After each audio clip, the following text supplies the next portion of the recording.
Hello बच्चों, चलिए प्रश्न को देखते हैं। कह रहा है कि बिंदु 1,5 और 4,6 को मिलाने वाली रेखाखंड का लंब समद्विभाजक y अक्ष को निम्न बिंदु पर काटता है।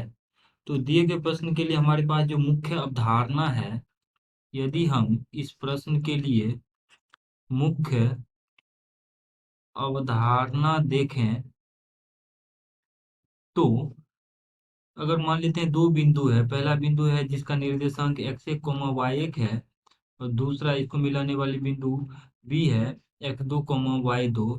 इन दोनों का जो मध्य बिंदु होगा, अगर ये सी है तो बिंदु सी का जो निर्देशांक होगा वो हो जाएगा x1 जोड़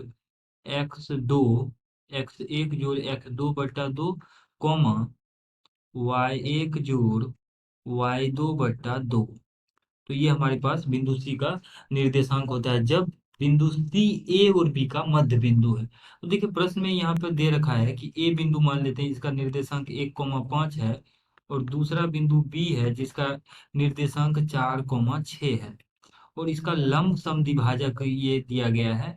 लंब समद्विभाजक ये हमारे पास है। तो इसका जो मान लेते हैं ये एम बिंदु पे इसको समद्विभाजित करती है, तो एम बिंदु का निर्देशांक यदि हम देखें तो ये हो जाएगा यहाँ से। कह रहा है कि मिलाने वाली रेखाखंड का लंब समद्विभाजक y अक्ष को निम्न बिंदु पर काटती है। तो पहले तो यहाँ से इसका मध्य बिंदु ज्ञात कर लेते हैं। तो इसका मध्य बिंदु हो जाएगा 4 जोड़ 1 बट्टा m का निर्देशांक आ जाएगा 4 जोड़ 1 बट्टा 2, तो 4 जोड़ 1 बट्टा 2 कॉमा 6 जोड़ 5 बट्टा 2। तो ये इसका लंब समद्विभाजक मतलब बिंदु एम का जो निर्देशांक एक तरह से यहाँ से आ जाएगा 5/2, 11/2 के बराबर। अब देखिए ए बी जो रेखाखंड है, ए बी का अगर हम इसका ढाल ज्ञात करें, या ए बी का जो ढाल है वो आ जाएगा वाई y2 - y1, तो 6 - 5 बट्टा x2 - x1 अर्थात 4 - 1। तो इसका मान आ जाएगा 6 - 5, तो 6 - 5 तो 1 होता है, 1/3। तो इसका अगर ये रेखा L है तो इस रेखा का, ये रेखा L इसको मान लेते हैं, तो L का जो ढाल होगा M, क्योंकि इसका ये लंब समद्विभाजक है तो ये AB के लंबवत है।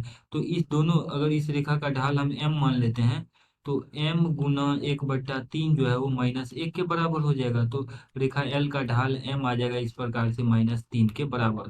तो देखिए इस रेखा L का, देखिए रेखा L का जो समीकरण है उसके लिए देखें तो ये आ जाएगा, किसी रेखा का समीकरण होता है y - y1 बराबर m गुना x - x1, जहाँ पर x1, से वो रेखा पास करती है और m जो है उस रेखा का समीकरण होता है।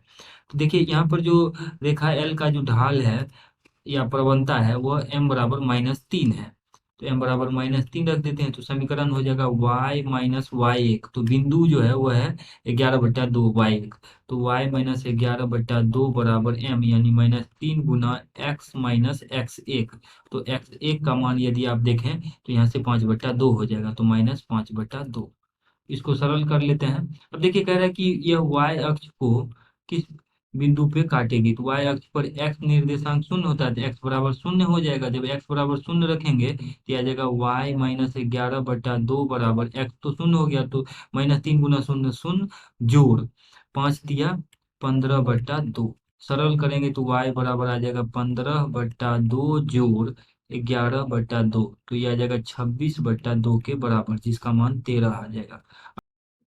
अर्थात y अक्ष को रेखा L जो है 0,13 पे काट रही है। यही हमें दिए गए प्रश्न में पूछा गया था कि बिंदुओं 1,5 और 4,6 को मिलाने वाली रेखाखंड का लंब समद्विभाजक। तो ये इसका समद्विभाजक भी और लंबवत है इस रेखा की। तो लंब समद्विभाजक रेखा L जो है y अक्ष को 0,13 पे काटती है। अगर विकल्प में देखें तो 0,13 जो है ए में है, तो ए हमारा सही उत्तर हो जाएगा। आशा करते हैं कि इस प्रश्न का हल आपको समझ में आया होगा। धन्यवाद।